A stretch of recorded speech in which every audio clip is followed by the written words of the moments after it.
اعوذ باللہ السمیع العلیم من الشیطان الرجیم بسم اللہ الرحمن الرحیم۔ بعد سے نکلی کوڈ آف کنڈکٹ جج صاحبان کے حوالے سے اسلامک پرسپیکٹو اور پاکستان کے legal and constitutional frame work کے پرسپیکٹو میں کچھ گفتگو ہوئی، تو میں نے کہا کہ ایک اہم ایشو ہے اور اس پہ سب دوستوں کے ساتھ کچھ گپ شپ ہونی چاہیے۔ بنیادی طور پر پاکستان میں ایک جج جو ہے اس کے کوڈ آف کنڈکٹ کے حوالے سے سپریم جوڈیشل کونسل جو کہ آرٹیکل 209 کانسٹیٹیوشن آف پاکستان 1973 کے حوالے سے انیکٹمنٹ رکھتی ہے، اس نے اپنی اعلیٰ عدلیہ ہائی کورٹ اور سپریم کورٹ کے جج صاحبان کے لیے ایک یقین افروز ضابطہ اخلاق مرتب کیا۔ اب صاحب جج تو جج ہوتا ہے، خواہ وہ ہائر کورٹ کا ہو یا لوور جوڈیشری کا جج ہو۔ اس وجہ سے یہ ضابطہ اخلاق اگرچہ اعلیٰ عدالتوں کے جج صاحبان کے لیے مرتب شدہ ہے، لیکن اسلامی نظام عدل میں چونکہ اصول مساوات ہر معاملہ میں کار فرما ہے اور آرٹیکل 25 جو ہے کانسٹیٹیوشن آف پاکستان 1973 وہ بھی ایکویلٹی بیفور لا کو لے آتا ہے، اور اسلامی نظام عدل بھی اسی بات پہ ہمیں گائیڈ لائنز فراہم کرتا ہے۔ اب جو معیار اعلیٰ عدلیہ کے ججز کے حوالے سے سپریم جوڈیشل کونسل نے 1967 میں کوڈ آف کنڈکٹ کو واضح کیا، تو صاحب یہی معیار تمام چھوٹے بڑے افسران عدلیہ پر یکساں لاگو ہوتا ہے۔ اب اگر ہم پاکستان سپریم جوڈیشل کونسل کے ضابطہ اخلاق کے پریامبل کی طرف جائیں تو اس میں واضح کر دیا گیا کہ ایک جج کی سب سے اہم اور اولین ذمہ داری یہ ہے کہ وہ پبلک کے سامنے اپنی قوم کے جذبات عدل کا ایک عکس بن کر پیش ہو جائے، یعنی انصاف کیا نہیں بلکہ کیا جانا نظر آنا چاہیے۔ پاکستان کے آئین میں اللہ کی وہ حاکمیت اور بالادستی کا تصور تسلیم کر لینے کا واضح مطلب بھی یہی ہے۔ یہی مطلب ہے کہ پاکستانی قوم کے نظام عدل کا سرچشمہ اللہ کا اپنا نظام عدل ہے، اسلام کا اپنا نظام عدل ہی ایک مسلمان ریاست میں پریویل کروانا یہی اسلام کا منشا ہے۔ اور چونکہ دستور پاکستان میں اللہ کی حاکمیت اور بالادستی کا تصور موجود ہے، اور ایک جج کا حلف دراصل اس بات کا عہد راسخ ہوتا ہے کہ وہ کانسٹیٹیوشن کی مکمل پابندی اور قانون کی مخلصانہ مطابقت کرے گا، پوری قوم کی انفرادی اور اجتماعی سرگرمیوں کے باوجود تمام ادوار میں رول آف لا کا اہتمام کرنا یہ جج کے فرائض منصبی میں شامل ہے۔ اب اپنے بلند و بالا اختیارات، فرائض اور ذمہ داریوں کو سنبھالنے کا اہل ہونے کے لیے لازم ہے کہ ایک جج کے کریکٹر اور قابلیت کے اعلیٰ ترین اس میں جوہر موجود ہوں، کیونکہ ایک جج قانون اور آئین کا دفاع اور تحفظ کرنے کا مقدس فریضہ سر انجام دے رہا ہوتا ہے۔ اس بات کی اگر آپ مزید انٹرپریٹیشن دیکھنا چاہیں پاکستان اعلیٰ عدلیہ کے حوالے سے، تو P L D 2000 supreme court page 869، P L D 2008 supreme court page 178، P L D 2008 supreme court page 6 اور P L D 2008 supreme court page 615 اور P L D 2009 supreme court page 789 میں اس بات کو واضح کیا گیا تھا۔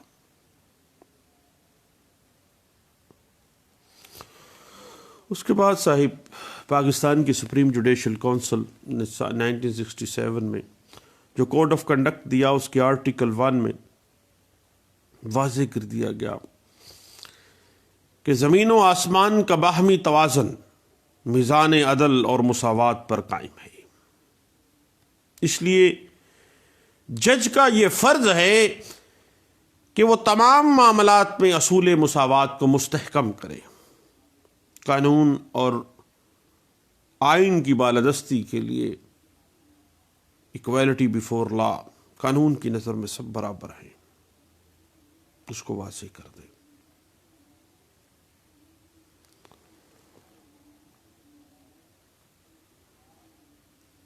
اس کے بعد article 2 supreme judicial council code of conduct 1967 میں واضح کر دیا گیا کہ بہترین جج وہ ہے جو خدا ترس ہو، پرہیزگار اور قانون پسند ہو، اور ہلاکی برائیوں سے پاک ہو۔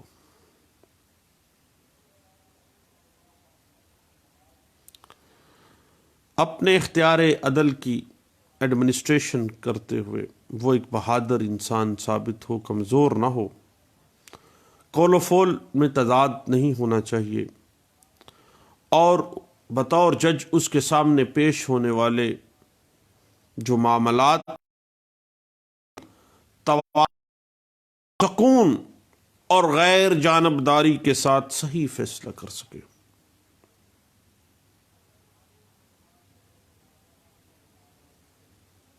بنیادی طور پر اگر ہم دیکھیں، اس سے پہلے تھوڑا سا پیچھے چلتے ہیں کہ قانون، آئین اور اسلام پوائنٹ آف ویو سے ایک جج بنیادی طور پر یہ بات پچھلے دنوں ہم نے 2002 سی ایل سی پیج 1419 میں اور 2011 سی ایل آر پیج 1474 میں یہ بات ڈسکس بھی ہوئی کہ جوڈیکیٹر ایک جج جو ہے بنیادی طور پر وہ فورم ہے، وہ ڈیکورم آف کورٹ ہے جس کے سامنے کسی فریق کی جانب سے مقدمے کی پیشی ہوتی ہے، مقدمہ اس کے سامنے پیش کیا جاتا ہے۔ دوسری بات، شہادتوں کے ذریعے اس مقدمے کے حقائق کا تعین کرنے کا اختیار رکھتا ہے وہ، اور اگر جو تنازع ہے وہ قانونی کوسچن آف لا کو کریٹ کر رہا ہو تو قانونی دلائل اور قانون کے حقائق کی روشنی میں وہ تمام معاملے کو غیر جانبدار ہو کر فیصلہ کر دے۔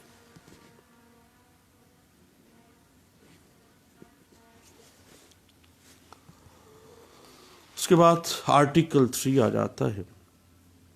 جو واضح کر دیتا ہے کہ ایک جج اپنی نجی اور سرکاری زندگی میں اس کا طرز عمل ہر قسم کی نامناسبت سے پاک اور ناقابل ملامت ہونا لازمی ہے، اس کا کردار وائٹ ہونا چاہیے۔ پھر آرٹیکل 4 میں واضح کیا گیا کہ ایک جج کو بڑی سختی کے ساتھ کسی ایسے مقدمے کی سماعت سے پرہیز کرنا چاہیے جس میں اس کو کوئی کسی قسم کی اپنی یا اس کے کسی عزیز و اقارب میں کسی قسم کی کوئی دلچسپی ہو، اور لازمی ہے کہ وہ کسی ایسے فریق کا مقدمہ سماعت نہ کرے جس سے کبھی بھی اس کے کوئی کاروباری مراسم رہے ہوں، اور ایک جج کے لیے لازم ہے کہ وہ ایسے مقدمات کی سماعت بھی نہ کرے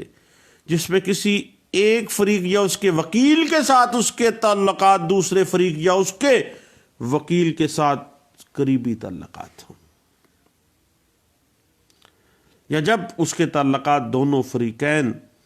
یا دونوں وکلاء کے ساتھ دوستانہ ہے،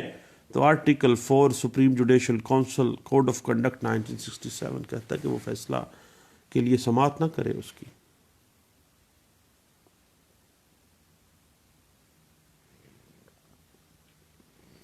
کیونکہ ایک جج کے لیے ضروری ہے صاحب کہ وہ نہ صرف عدل کرے بلکہ اس بات کا اہتمام بھی کرے کہ اس سے پتہ چل سکے کہ واقعی عدل کیا گیا ہے، انصاف کیا جانا نہیں، انصاف کیا جانا نظر بھی آنا چاہیے۔ کیونکہ ایک جج کے لیے لازمی ہے کہ وہ اپنی رائے اور اپنے عمل کو ڈائریکٹلی یا انڈائریکٹلی کسی ذاتی مفاد کے خیال سے متاثر نہ کرے۔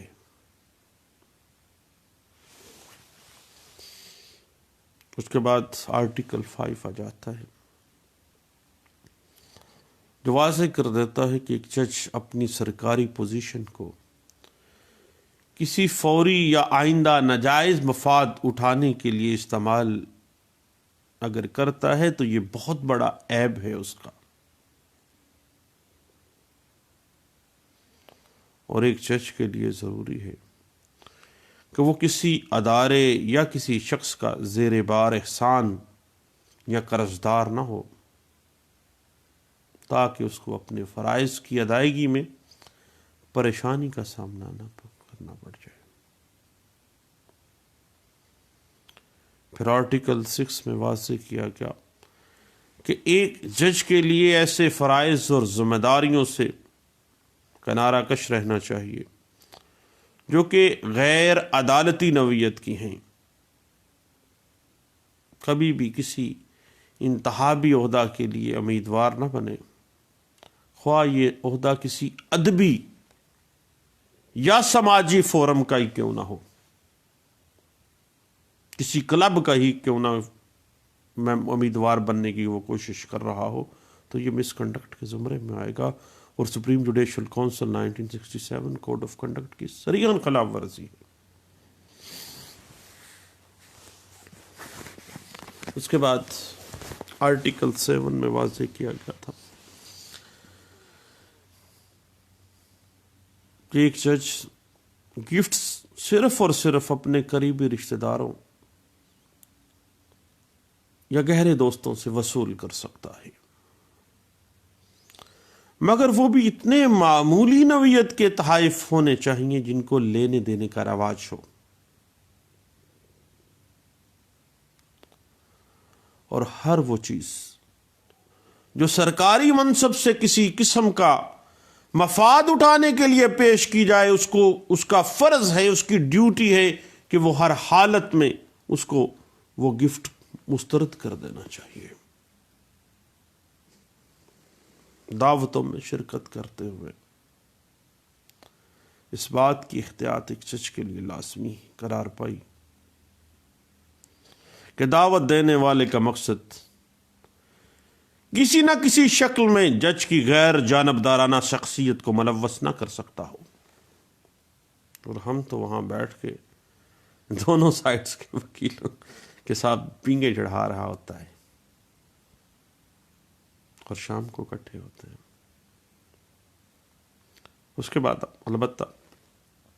ہر کسی نے اپنی قبر میں جانا ہے، صحیح دے لیں گے سب۔ اس کے بعد آرٹیکل 8 آ جاتا ہے، عدالتی فرائض کی انجام دہی میں دوسرے جج صاحبان کے ساتھ مخلصانہ ہم آہنگی برقرار رکھنی چاہیے، اور جب بھی کسی دوسرے جج سے اختلاف رائے کی نوبت آ جائے تو اس اختلاف کا اظہار بڑے ہی متحمل اور شائستہ الفاظ کے ساتھ کیا جانا چاہیے۔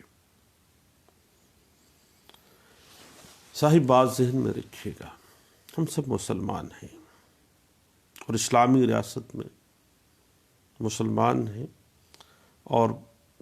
پاکستان کا آئین اسلام کو سرکاری مذہب کا درجہ دیتا ہے، قرآن و سنت سپریم لا آف لینڈ کا درجہ حاصل کرتی ہے۔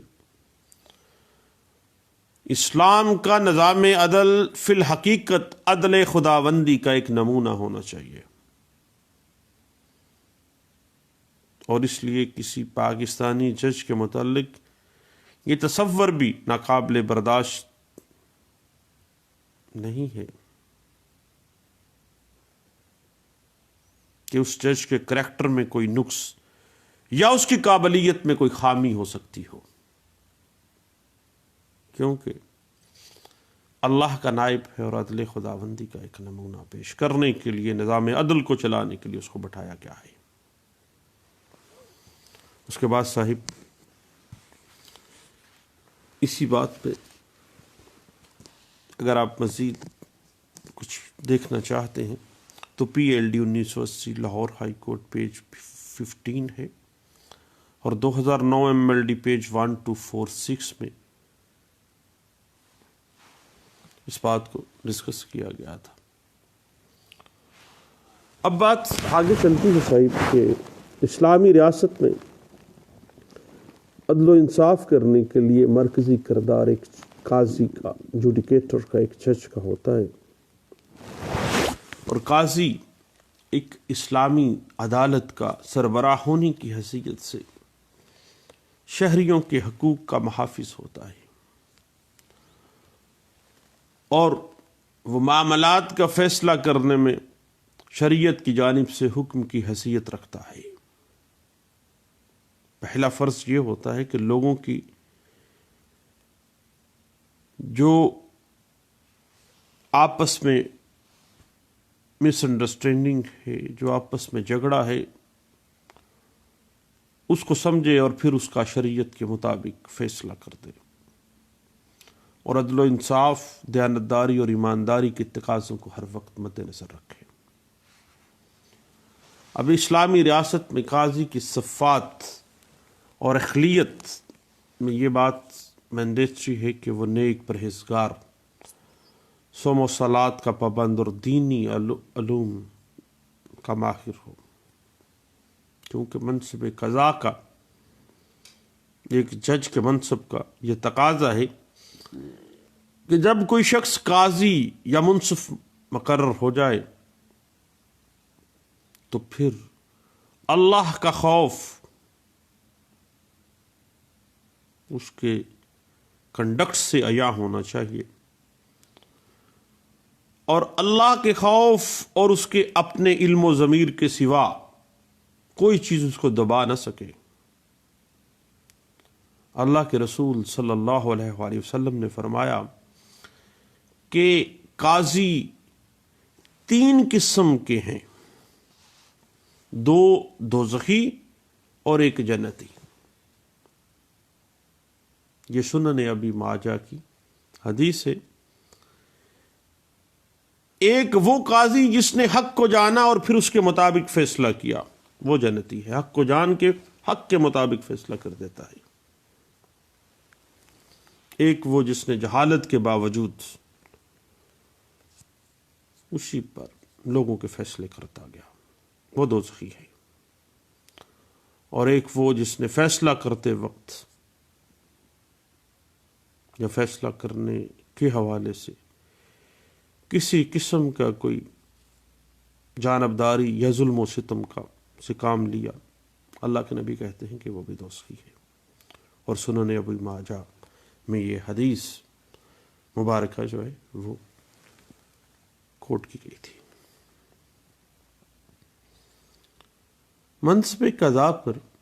فائز شخص پر بہت بھاری ذمہ داری عائد ہو جاتی ہے۔ اس کی اہلیت فقہ کی کتابوں میں ملاحظہ ہم کر سکتے ہیں اسلامک پوائنٹ آف ویو سے، کہ وہ کتاب اللہ اور سنت رسول کا اچھی طرح سے علم رکھتا ہو، تاکہ اپنی عقل اور اپنی رائے سے فیصلہ کرتے وقت اسے دینی اور شرعی مسائل کا علم ہو جس کے مطابق وہ فیصلہ کر سکے۔ دوسرا یہ کہ ایک جج میں فہم و فراست کا مادہ ضروری ہو تاکہ بوقت ضرورت وہ قرآن و سنت سے استنباط کر سکے۔ تیسری صفت یہ ہے کہ جج میں بلکہ ہر حاکم میں اپنی ذمہ داریاں نبھانے کی اہلیت بھی ہو۔ ظالم نہ ہو. تھوڑی سی زندگی ہے، ایک میکسیمم ٹو میکسیمم 20 سال 25 سال ظلم و ستم کا بازار گرم کرے گا، اس کے بعد ایک ابدی زندگی میں جانے والا ہے. اور صاحب وہ زندگی کا ایک دن اتنا کٹھن ہے کہ مبالغتاً کہا جاتا ہے کہ 50,000 سال کے برابر ہے. اتنا بھاری دن ہے، ابدی زندگی ہے وہاں پہ. اور ہم نے انگریزی قانون میں بھی، پاکستان کے اندر بھی ہم نے دیکھا کہ جو بھی code of conduct supreme judicial council نے یا مختلف ہائی کورٹس نے متعین کیے ہیں،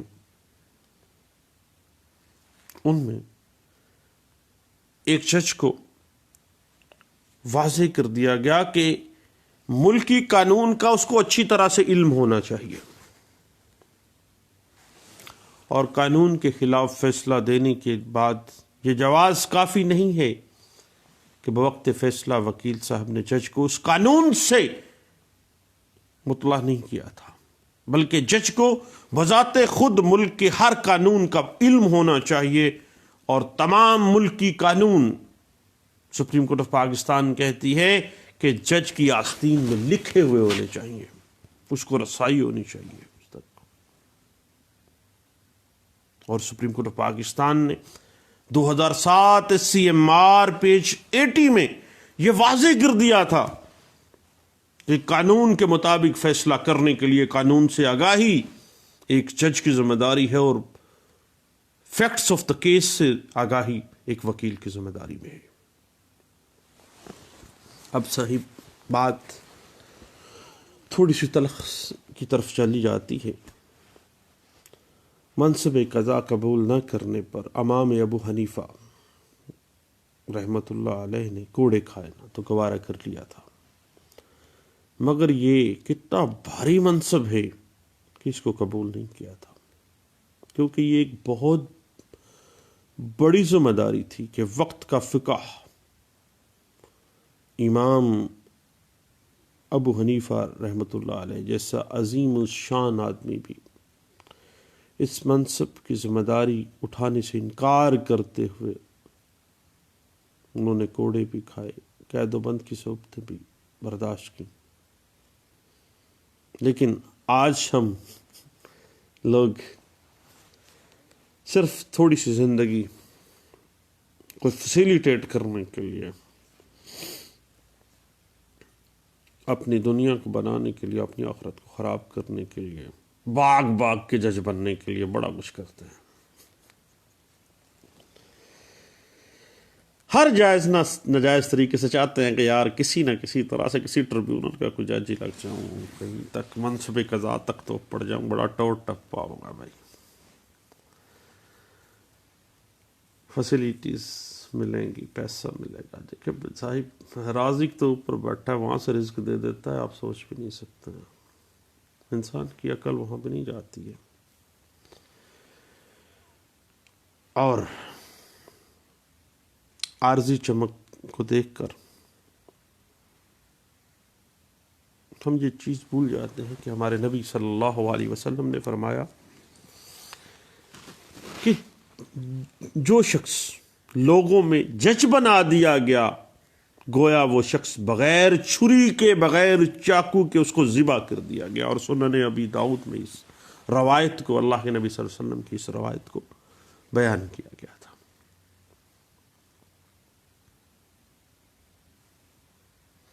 پھر سنن ابی داؤد میں ہی اللہ کے نبی صلی اللہ علیہ وسلم نے فرمایا کہ جو شخص قاضی بننا چاہتا ہے اس کو قاضی بنا دیا جائے، اور پھر اس کا ظلم اس کے انصاف پر غالب آ جائے تو صاحب اللہ کے نبی صلی اللہ علیہ وسلم نے فرمایا کہ وہ جہنمی ہے.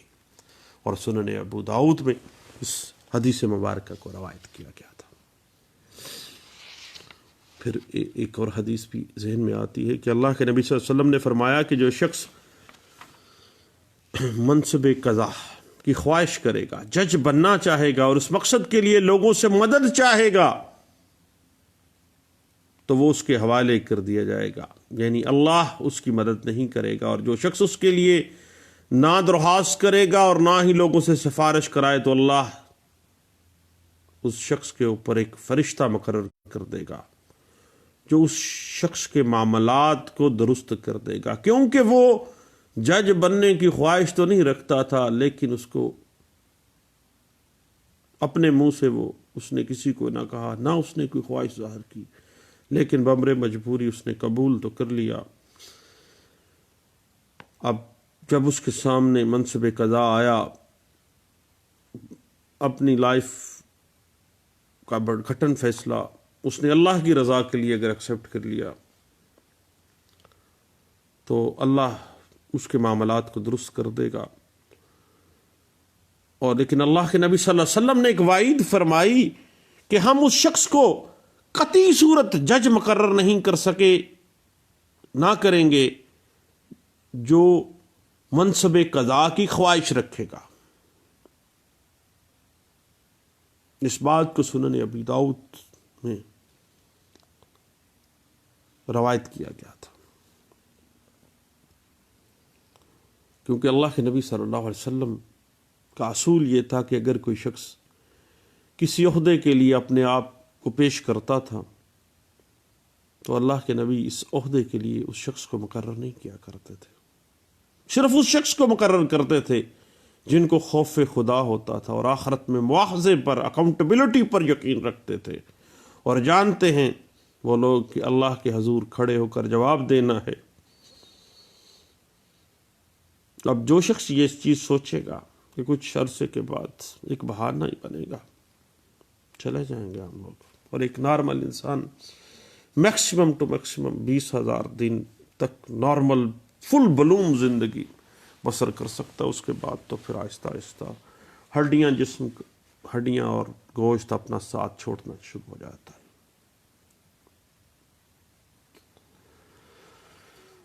امام ابو حنیفہ رحمۃ اللہ علیہ کا مشہور واقعہ ہے کہ انہوں نے مار بھی کھائی۔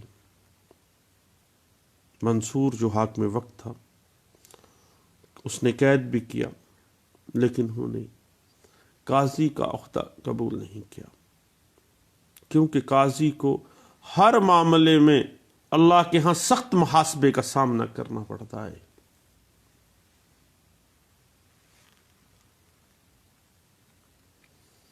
اگر ہم سورۃ المائدہ آیت نمبر 42 میں دیکھیں تو اللہ واضح کر دیتے ہیں کہ اگر فیصلہ کرنا چاہو تو انصاف کا فیصلہ کرنا، کیونکہ اللہ انصاف کرنے والوں کو دوست رکھتا ہے۔ اس کے بعد سورۃ المائدہ کی آیت نمبر 44 میں اللہ فرماتے ہیں کہ اور جس نے اس کے مطابق فیصلہ نہ کیا جو اللہ نے اتارا ہے تو ایسے لوگ ہی کافر ہیں۔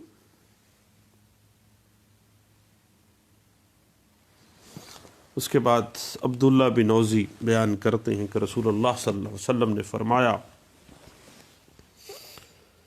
اور یہ بات ان کی کتاب الاحکام السلطانیہ اس کا حصہ الماوا، اس کا باب 6 جس کا نام القضاء ہے، اس میں یہ کوٹ کی گئی حدیث کہ قاضی کے ساتھ اس وقت تک اللہ کی ہمراہی ہوتی ہے جب تک وہ اپنے فیصلوں میں عدل و انصاف اور راستی کو قائم رکھتا ہے اور صراط مستقیم پر قائم رہتا ہے، اور جب قاضی بے انصاف اور ظالم بن جاتا ہے، صراط مستقیم سے ہٹ جاتا ہے، تو اللہ اس کی رہنمائی کرنا چھوڑ دیتے ہیں اور شیطان کے چنگل میں پھنس کے رہ جاتا ہے اور شیطان اس پہ مسلط ہو جاتا ہے۔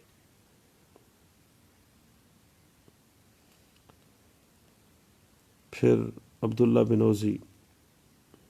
اپنی کتاب الحکام السلطانیہ کے والیوم الماوا 6 باب القضاء میں ہی ایک حدیث حضرت ابو ہریرہ کے حوالے سے روایت کرتے ہیں کہ حضرت ابو ہریرہ رضی اللہ عنہ نے بیان کیا کہ اللہ کے نبی صلی اللہ علیہ وسلم نے فرمایا، جو کوئی منصب قضا حاصل کرنے کی کوشش کرتا ہے اور اسے حاصل کر لیتا ہے، پھر اس کی راستی اور عدل و انصاف کی حص اس کے نفس امارہ پر غالب آ جاتی ہے تو اس کے لیے جنت ہے، جبکہ اس شخص کے لیے جس کا نفس امارہ اس کی فطرت سلیمہ کے اوپر غالب آ جائے، یعنی کہ اس کے فیصلے ظالمانہ اور نا انصافی کے اوپر ہوں، تو اللہ کے نبی صلی اللہ علیہ وسلم نے اس کے لیے دوزخ کی وعید کر دی۔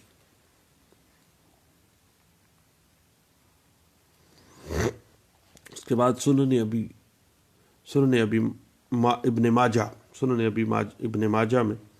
اللہ کے نبی صلی اللہ علیہ وسلم کا فرمان عالی شان ہے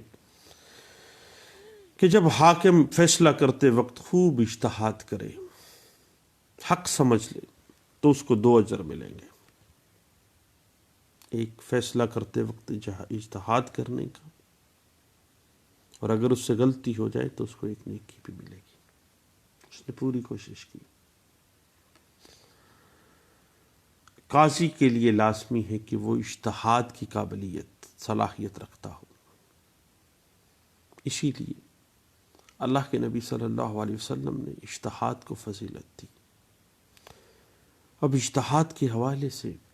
جب میں ایک طالب علم کے طور پہ پڑھنا چاہتا ہوں تو reconstruction of religious thought in Islam Allama Iqbal کا ایک کمال تھیسس ہے، جس میں انہوں نے واضح کیا کہ حامل اوصاف آدمی کے لیے اپنی طاقت اور کوشش کو احکام شریعہ کے انضباط کرنے میں صرف کر دینے کو اجتہاد کہتے ہیں، لیکن ہر شخص کو اجتہاد کی اجازت نہیں ہے۔ اجتہاد صرف صاحب علم اور صاحب فقہ اور صاحب بصیرت لوگوں کا کام ہے۔ صاحب اگر ہم تاریخ میں جائیں تو عباسیہ دور حکومت میں علم فقہ اور علم الاصول نے کافی ترقی کی، اور اسی عہد میں چاروں سنی اسکولز آف تھاٹ، حنفی، شافعی، مالکی اور حنبلی وجود میں آئے ہیں، آپ جانتے ہیں، اور اس قدر علمی ترقی ہوئی کہ کوئی ایسا اہم مسئلہ باقی نہیں رہ گیا تھا جس کے لیے اجتہاد کے ذریعے کوئی شرعی اصول وضع نہ کر لیا گیا ہو۔ اب اگر ہم تھوڑا سا، اب بات تو چل نکلی ہے صاحب، تو اجتہاد پہ ٹھہرتے ہیں، کیونکہ ایک شخص کی ایک اہم صفت ہے یہ۔ صاحب اجتہاد کے لغوی معنی ٹھیک راہ اختیار کرنے کے ہیں، غور و فکر سے کسی مسئلے کا حل تلاش کرنے کے ہیں، اس کے معنی۔ اگر ہم فقہ اسلامیہ کو دیکھیں تو اس میں یہ ہے کہ قرآن و حدیث سے کسی مسئلے کے لیے شرعی حکم کی تلاش میں پوری کوشش کرنا، یا وہ کوشش جو اساسی ماخذ سے احکام شرع کے استخراج کے لیے کی جاتی ہے، اخذ کرنے کے لیے کی جاتی ہے، جس کو ہم ریسرچ بھی کہتے ہیں، اس کوشش کی اس وقت ضرورت پیش نہیں آتی جب کوئی حکم کتاب و سنت میں موجود ہے، مثلا نماز پنجگانہ ہے، زکوٰۃ کے احکامات ہیں، خلا، طلاق کے جو احکامات قرآن اور سنت میں دے دیے گئے ہیں۔ لیکن جب کسی مسئلے کا واضح حکم موجود نہیں ہے تو عقلی دلائل کی ضرورت پیش آتی ہے، اور پھر انہی دلائل شریعہ سے احکام کے استخراج، ان کو ڈیٹیکٹ کرنے کا جو نام ہے وہ اجتہاد ہے۔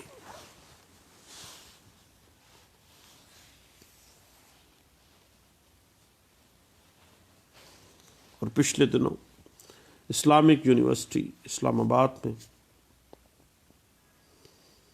میں چلا گیا ایک نے کسی کام کے سلسلے میں، تو باہر ایک ہٹ پہ چائے پینے کے لیے بیٹھا، تو علم کا شہر ہے وہ، اور اسلامی فقہ، اسلامک لاء کے حوالے سے بہت کمال باتیں سننے میں ملتی ہیں وہاں پہ ایک صاحب یہ واضح کر رہے تھے، دو دوست آپس میں باتیں کرتے ہوئے، یعنی کیا عجیب ماحول ہوتا ہے کہ لوگ چائے پیتے ہوئے بھی علم کی باتیں شیئر کرتے ہیں۔ تو بات یہ تھی کہ جس شخص کو قدرت اجتہاد حاصل نہ ہو اس کو اجتہاد کرنے کی اجازت قانون میں، شریعت یا اسلام میں نہیں ہے۔ مثلا اگر ایک شخص کو علوم شرعی پر دسترس حاصل نہیں یا اس کا علم نہیں رکھتا اور اس کو قاضی بنا دیا گیا ہے تو اسے اجتہاد کرنے کی ہرگز اجازت نہیں ہے،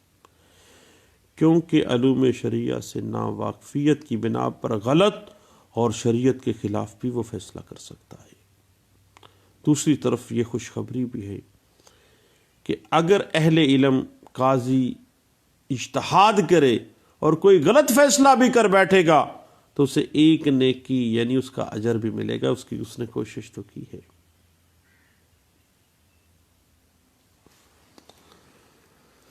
اس حوالے سے ادارہ تحقیقات اسلامی کے مختلف شعبہ جات جو انٹرنیشنل اسلامک یونیورسٹی اسلام آباد میں کام کر رہے ہیں، وہاں پہ اس حوالے سے کافی کام ہوا ہے۔ اس کے بعد صاحب یاد آ جاتی ہے سنن ابن ماجہ کی ایک روایت کی، اللہ کے نبی صلی اللہ علیہ وسلم نے فرمایا تھا، اور حضرت عبداللہ بن مسعود رضی اللہ عنہ سے یہ روایت ہے کہ جو حاکم بھی لوگوں کے درمیان فیصلہ کرتا ہوگا وہ روز قیامت اس حالت میں حاضر ہوگا کہ ایک فرشتہ اس کی گردن سے پکڑا ہوا ہوگا، پھر وہ فرشتہ آسمان کی طرف منہ اٹھائے گا، اگر یہ حکم ہوگا کہ اسے پھینک دو تو اسے پھینک دے گا، اور ایک خندق میں جس میں 40 سال تک وہ گرتا ہی چلا جائے گا۔ لیکن سنن البہقی میں یہ بات واضح ہوئی کہ عادل قاضی کا اللہ کے ہاں بہت مرتبہ ہے۔ ارشاد ہوتا ہے کہ عدل کرنے والے قیامت کے دن نور سے مزین ممبروں پر ہوں گے، جو اللہ کے دائیں جانب ہوں گے، اور اللہ کے تو دونوں جانب دائیں ہی ہیں، اور وہ لوگ ہوں گے جو اپنے فیصلوں میں فریقین کے سامنے عدل و انصاف کرتے تھے، عدل و انصاف کے ساتھ فیصلوں کو سنایا کرتے تھے، کیونکہ اللہ واضح کر دیتا ہے۔ اور سورۃ المائدہ آیت نمبر 42 واضح کر دیتی ہے کہ اللہ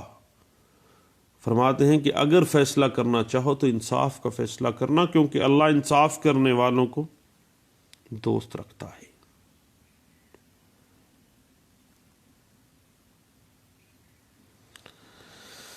اس کے بعد اللہ کے نبی صلی اللہ علیہ وسلم کی احادیث مبارکہ میں ایک عادل جج کے لیے انعام و اکرام جو جنت میں اللہ اس کو عطا کریں گے وہ ذکر آ جاتا ہے۔ حدیث میں ہے کہ اللہ کے نبی صلی اللہ علیہ وسلم فرماتے ہیں کہ قیامت کا دن ہولناکیوں کا دن ہوگا، اس دن 7 آدمیوں کو اللہ کے عرش کے سایہ تلے پناہ ملے گی، اور ان 7 آدمیوں میں ایک عادل امام بھی ہوگا، عدل و انصاف کرنے والا جج بھی ہوگا۔ اس کے بعد اللہ کے نبی صلی اللہ علیہ وسلم فرماتے ہیں کہ 3 آدمیوں کی دعا اللہ رد نہیں کرتے ہیں، ایک عادل حکمران کی، ایسے قاضی کی جس کو منصب قضا دیا گیا اور وہ عدل کرتا ہو، ایک روزہ دار جب افطاری کے وقت دعا کرتا ہے، اور ایک بات جو اللہ کے نبی صلی اللہ علیہ وسلم نے فرمائی کہ مظلوم کی جو دعا ہے وہ اللہ رد نہیں کرتے ہیں، اگر ظلم کر بیٹھے تو یاد رکھنا ہے۔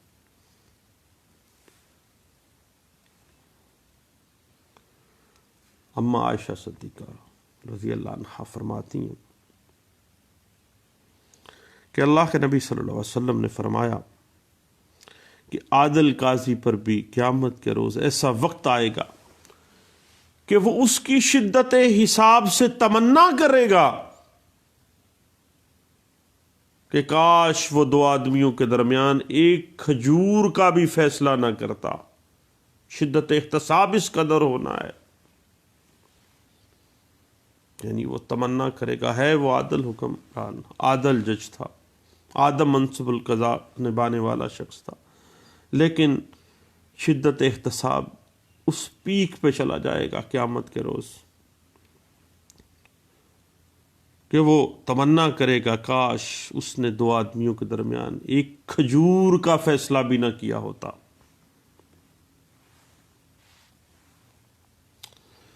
اور حضرت ابو ہریرہ رضی اللہ عنہ فرماتے ہیں کہ اللہ کے نبی صلی اللہ علیہ وسلم نے فرمایا جو شخص 10 آدمیوں پر بھی جج بنا دیا گیا قیامت کے روز وہ اس حالت میں پیش کیا جائے گا کہ اس کے ہاتھ گردن کی طرف ہوں گے، پھر یا تو اس کے عدل کی وجہ سے اس کے ہاتھ کھول دیے جائیں گے یا بے انصافیوں کی وجہ سے اسے دوزخ میں دھکیل دیا جائے گا، کیونکہ اللہ کے نبی صلی اللہ علیہ وسلم نے اس شدت احتساب کو بیان فرما دیا تھا کہ جو شخص عہدہ قضا پر جج کے عہدے پر فائز کر دیا گیا گویا وہ چھری کے بغیر ذبح کر دیا گیا ہے۔ اب ہم صاحب بطور وکیل اگر ہم اپنی بات کو دیکھنا چاہتے ہیں تو کیوں نہ ہم لوگ بطور وکیل سورۃ النساء آیت نمبر 105 کو دیکھیں۔ اللہ سورۃ النساء کی آیت نمبر 5 میں فرماتے ہیں ہم نے آپ پر سچی کتاب نازل کی ہے تاکہ اللہ کی ہدایت کے مطابق لوگوں کے مقدمات کے فیصلے کرو، اور دیکھنا خیانت کرنے والوں کی حمایت میں کبھی بحث نہ کرنا، خیانت کرنے والوں کی حمایت میں کبھی بحث نہ کرنا۔ سورۃ النساء آیت نمبر 105۔ اس کے بعد سورۃ النساء آیت نمبر 109 کی طرف چلتے ہیں۔ صحیح اللہ فرماتے ہیں اور بلا تم لوگ دنیا کی زندگی میں تو ان کی طرف سے بحث کر لیتے ہو،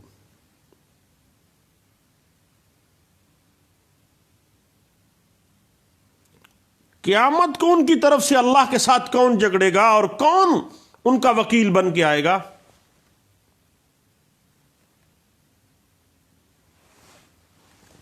صاحب کٹھن معاملہ ہے، قانون انصاف کا متقاضی ہے، اور اس بات کو فیڈرل شریعت کورٹ کی ایک لینڈ مارک ججمنٹ میں ہم نے پی ایل ڈی 1900 پیج 376 میں بھی دیکھا، اور پی ایل ڈی 2009 فیڈرل شریعت کورٹ پیج 36 میں بھی اسی بات کو واضح کیا گیا، اور اسی بات کو اگر آپ مزید دیکھنا چاہیں تو 2000 سی ایم آر پیج 751 اسی بات پہ بڑے اچھے انداز سے انٹرپریٹیشن دے دیتی ہے، اور 2012 سی ایم آر پیج 6 جو ہے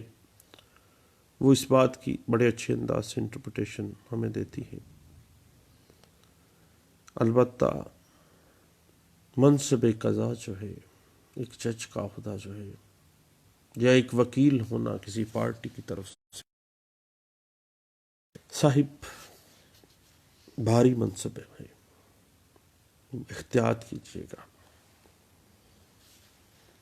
شدت احتساب کو ذہن میں رکھیے گا۔